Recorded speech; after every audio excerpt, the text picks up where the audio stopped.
નમસ્કાર, આપ જોઈ રહ્યા છો પ્લેગ્રાઉન્ડ ધ સ્પોર્ટ્સ શો અને હું છું જય શર્મા. આ એક ક્ષણ હતી કે જેની ભારતે 47 વર્ષ સુધી રાહ જોઈ. ટીમ ઇન્ડિયા મહિલા ક્રિકેટમાં વર્લ્ડ ચેમ્પિયન બની. રવિવારે મુંબઈમાં રમાયેલી રોમાંચક ફાઇનલમાં ભારતની દીકરીઓએ સાઉથ આફ્રિકાને 52 રને હરાવીને પહેલીવાર ઓડીઆઈ વર્લ્ડ કપની ટ્રોફી પોતાના નામે કરી અને ઇતિહાસ રચી દીધો. વડાપ્રધાન નરેન્દ્ર મોદીથી માંડીને રાષ્ટ્રપતિ મુર્મુ સહિત સમગ્ર દેશે ટીમને અભિનંદન પાઠવ્યા અને બીસીસીઆઈએ પણ આ ઐતિહાસિક જીત માટે કરોડોનું ઇનામ પણ જાહેર કર્યું. આ જીત માત્ર એક ટ્રોફી નથી, પણ દેશની અસંખ્ય યુવાન છોકરીઓ માટે એક પ્રેરણા પણ છે કે જે વિરાટ કોહલી, સચિન તેંડુલકર જેવી હસ્તીઓએ પણ આ સિદ્ધિને બિરદાવી છે. અને આ જ વિશે કરીશું ચર્ચા. અને આ ચર્ચા કરવા માટે આપણી સાથે સ્ટુડિયોમાં ઉપસ્થિત છે સ્પોર્ટ્સ એક્સપર્ટ અશોક મિસ્ત્રી. અશોકભાઈ, આપનું સ્વાગત છે. Thank you so much. અશોકભાઈ, રોમાંચક મેચ અને ઇતિહાસ સર્જનાર આ ક્ષણની આપણે ચર્ચા કરીએ, પણ તે પહેલા જોઈએ એક રિપોર્ટ.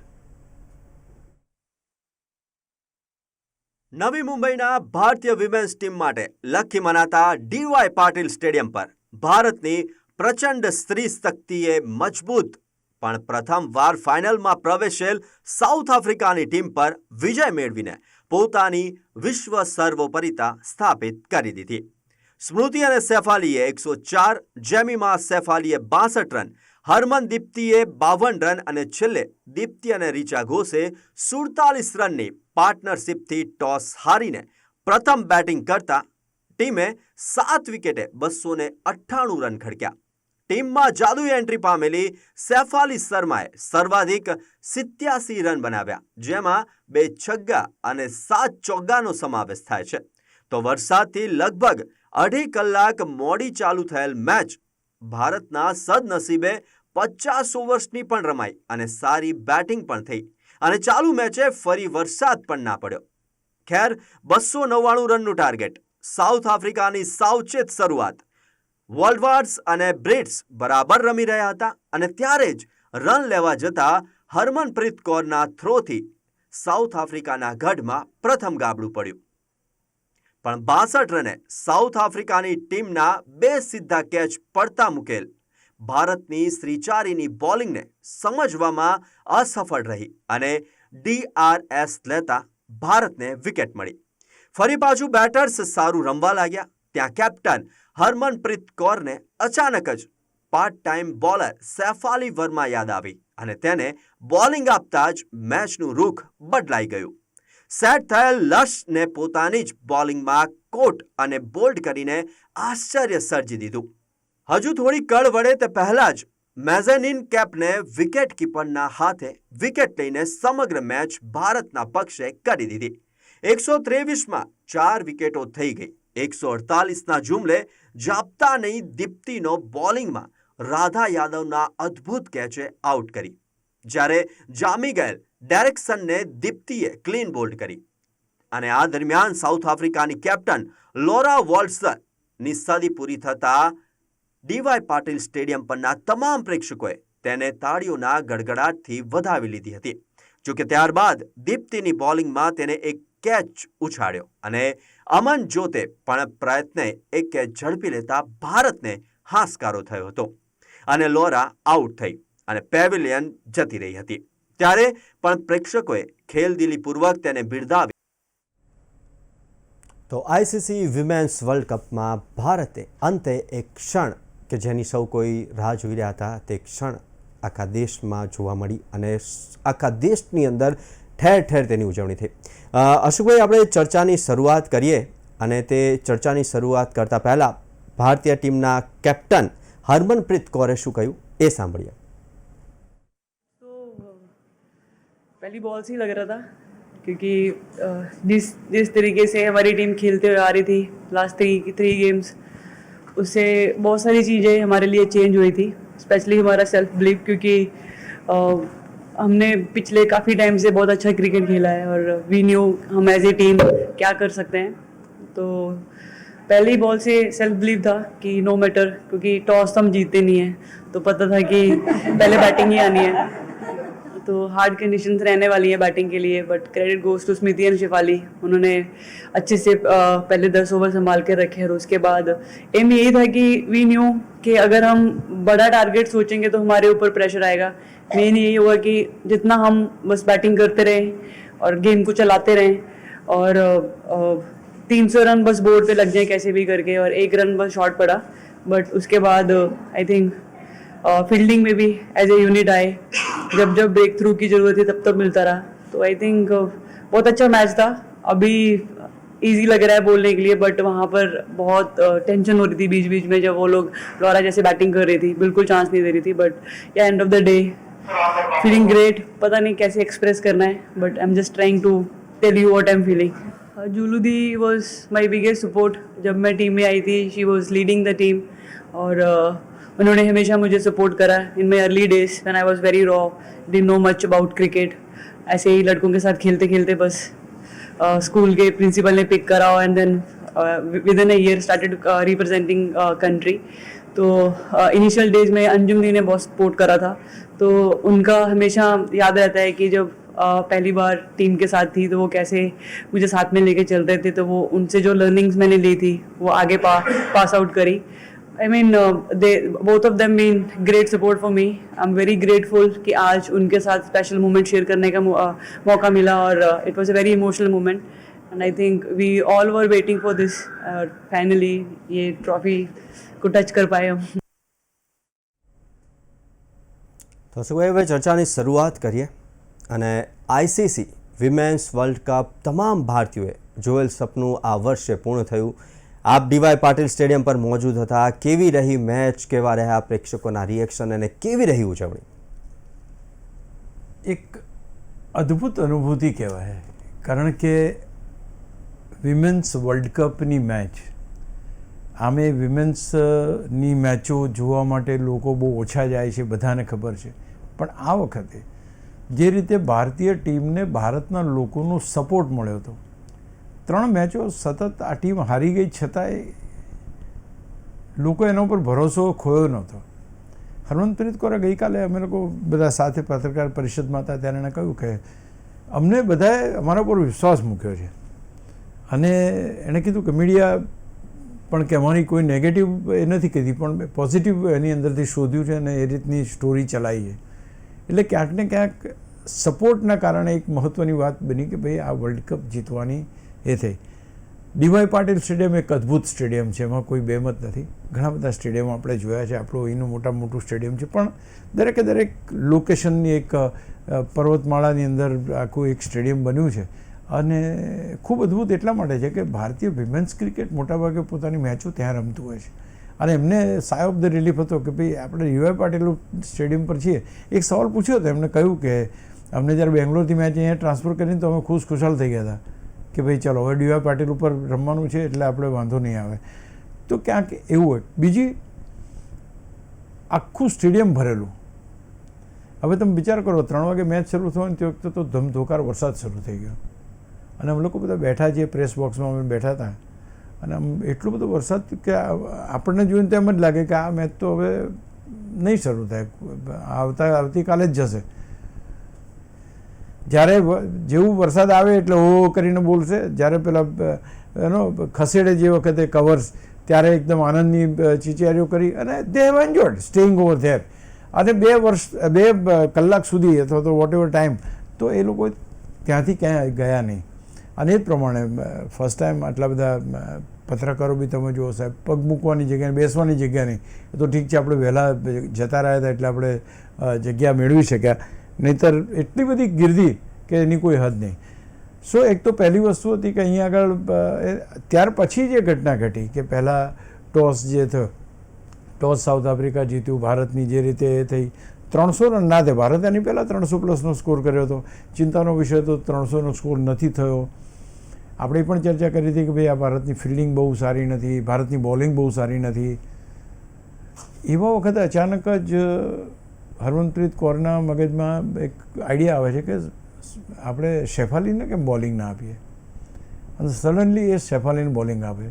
શેફાલી બોલિંગ કરતા નથી, means she is not a bowler, એણે પત્રકાર પરિષદમાં એમ કહ્યું કે એણે એકવાર કહ્યું હતું કે મને એટલે આ લોકોએ એમ કહ્યું કે ભાઈ અમને 1-2 ઓવર તને આપવામાં આવશે એમ કે તારે કદાચ જરૂર પડે તો કે ત્યારે એની સેન્ચુરી વખતે પણ જોરદાર તાળીઓના ગડગડાટ અને જે એનું વાતાવરણ છે વાતાવરણ બનાવ્યું. નો ડાઉટ ચોગ્ગા છગ્ગા વાગતા હતા ત્યારે અવાજ નહોતો આવતો, પણ એની સેન્ચુરી થઈ ત્યારે એનું બહુ જે થયું તો ક્યાંક એ પણ વસ્તુ માનવી પડે.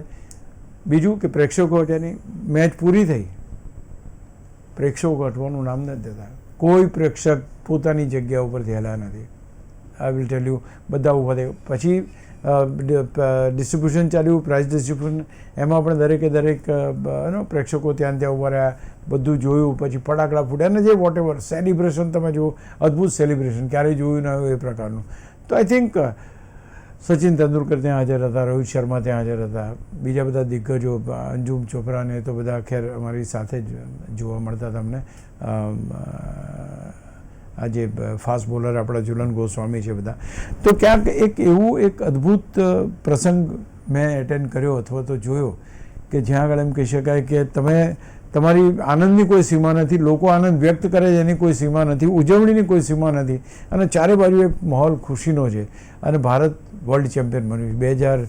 2011માં ચેમ્પિયન બન્યું હતું, 1983માં બન્યું હતું, હમણાં ચેમ્પિયન્સ ટ્રોફી જીત્યા, વન-ડે T20. અને એ લગભગ 2-2:30 પત્રકાર પરિષદ પત્યા પછી બી અમે જ્યારે બહાર નીકળ્યા લગભગ 2 વાગવા આવ્યા હતા, 2-2:15, અને અમને એમ કહેવામાં આવ્યું કે ભાઈ આ સેલિબ્રેશન પછી પત્રકાર પરિષદ છે. તો એ પત્રકાર પરિષદ લગભગ 1:30-2 વાગે શરૂ થઈ, અને ત્યાર પછી આખું બહાર નીકળ્યા હતા તો ઘણું. તે છતાં પણ રોડ ઉપર ફટાકડા ફૂટતા હતા અને લોકો ત્યાં હતા. I mean it was one of the finest ever પ્રસંગ કે જ્યાં ભારત ચેમ્પિયન થયું અને આપણે મેદાન ઉપર મોજૂદ થયું, જોવાની બહુ મજા આવી. અશોકભાઈ, એક ક્ષણ સુપર રહી. ભારત 2 વાર વર્લ્ડ કપ ફાઇનલમાં નિષ્ફળ પણ રહ્યું છે, ત્યારે આ વર્લ્ડ કપ ભારતીય મહિલાઓ માટે શા માટે મહત્વનો હતો? શું વિમેન્સ ક્રિકેટને આગળ વધારવા માટે વર્લ્ડ કપ જેવું મોટું ટાઇટલ જીતવું જરૂરી છે?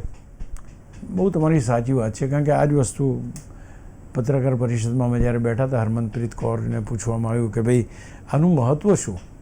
તો વિમેન્સ ક્રિકેટને આગળ વધારવા માટે તો આપણને ખબર છે કે વિમેન્સ ક્રિકેટ પહેલાં એટલું બધું જબરજસ્ત નહોતું રમાતું, અથવા તો ખેલાડીઓ બધા આવે જાય નિવૃત્ત થઈ જાય ત્યાં સુધી આપણને ખબર બી નહોતી પડતી, એમના રેકોર્ડ્સની કંઈ ખબર નહોતી પડતી. અંજુમ ચોપરા જેવા ખેલાડીઓ આવ્યા, મિતાલી રાજ જેવા ખેલાડીઓ આવ્યા, ઝુલન ગોસ્વામી જેવા ખેલાડીઓ આવ્યા. એણે ભારતીય ક્રિકેટને એક નામના અપાઈ. પણ એ નામના જ્યાં સુધી તમને કોઈ મોટું ટાઇટલ ના મળે ત્યાં સુધી એ નામના એ લોકોના ઉપર પ્રભાવ પાડવામાં સફળ થતી નથી. That is what Harmanpreet says કે આજ તો અમારે કરવું હતું કે અમે આ વર્લ્ડ કપ જીત્યા, હવે અમે કંઈ જે કહીશું, અમે જે વાત કરીશું, અમે જે રમીશું, અમે જે શીખવાડીશું, અમે જે વિચારો વ્યક્ત કરીશું, એનું મહત્ત્વ રહેશે કે ભાઈ we are the world champions now. એટલે કે વિમેન્સ ક્રિકેટને આગળ ઉપર કઈ રીતે આગળ ધપાવવું, એ ધપાવવા માટે શું કરવું, કેમ કરવું, કયા એક્શન લેવા, એ બધી વસ્તુ હવે અમે વધારે સારી રીતે કહી શકું છું. અને લોકોને એમ કહી શકું છું કે હા, આપણી ટીમ વર્લ્ડ ચેમ્પિયન છે, તમે ભારતીય ટીમમાં એ કરી શકો છો. એટલે સૌથી મોટો આ જે વર્લ્ડ કપ જીતવાનો સૌથી મોટો ઇમ્પેક્ટ એ છે, આ એ ખેલાડીઓ છે કે જેમને મેન્સને એટ પાર પૈસા નહોતા મળતા, એમને રહેવા માટેની સગવડો અલગ રીતની હતી, એમને જવા માટેની સગવડો અલગ હતી. BCCIએ છેલ્લા ઘણા વર્ષોથી એક બહુ જ સારી પ્રથા લાવ્યા છે, જ્યાં એમને રેમ્યુનરેશન એટ પાર કર્યા છે, રહેવાનું ખેલાડીઓનું એક સરખું થઈ ગયું છે, મેચ ફીસ છે એક સરખી થઈ ગઈ છે. તો આ બધાને કારણે લોકોમાં ક્રિકેટ પ્રત્યે આદર હતો જ કે હવે ક્રિકેટ રમવા જેવું ખરું, પણ એ ક્રિકેટને પણ જ્યારે વર્લ્ડ કપની મોહર વાગી ત્યારે વધારે રમવા જેવું ક્રિકેટ થયું એમ કહી શકાય. એટલે what you say is very correct, અને what Harman has said is very correct કે તમે જ્યાં સુધી મોટું કોઈ કારનામું કરતા નથી, મોટી કોઈ વર્લ્ડ, આપણે ક્યાં 1983માં આપણને કોઈ ગણતું જ નહોતું. આપણી તો ટીમને માંડ ફરવા માટે કે પહેલાં નહીં, પિક્ચરમાં તો આપણે જોયું છે ને કે ભાઈ અમુક દિવસોની ટિકિટ છે, આ વધારે મેચ રમશો તો ટિકિટ નથી. તો આ પરિસ્થિતિ હતી, અને ત્યારે કોણ ગણ, પણ જ્યારે વર્લ્ડ ચેમ્પિયન થયા ત્યારથી લોકો નોંધ લેવા માંડ્યા, અરે યાર આ રમતમાં ભારત વર્લ્ડ ચેમ્પિયન થયું. નહીં તો પહેલાં આપણે હોકીમાં વર્લ્ડ ચેમ્પિયન થતા એ જ લોકોને યાદ હતું.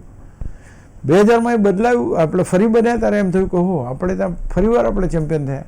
T20માં આપણે સવલતો વધુ સારી ટુર્નામેન્ટ્સ અને વધુ સારી રીતે એ લોકો ક્રિકેટમાં આગળ આવી શકશે અથવા તો કેરિયર બનાવી શકશે. આઈ થિંક એ સૌથી મોટો ફાયદો એ આ ક્રિકેટથી થયો છે, આ જીતથી થયો છે.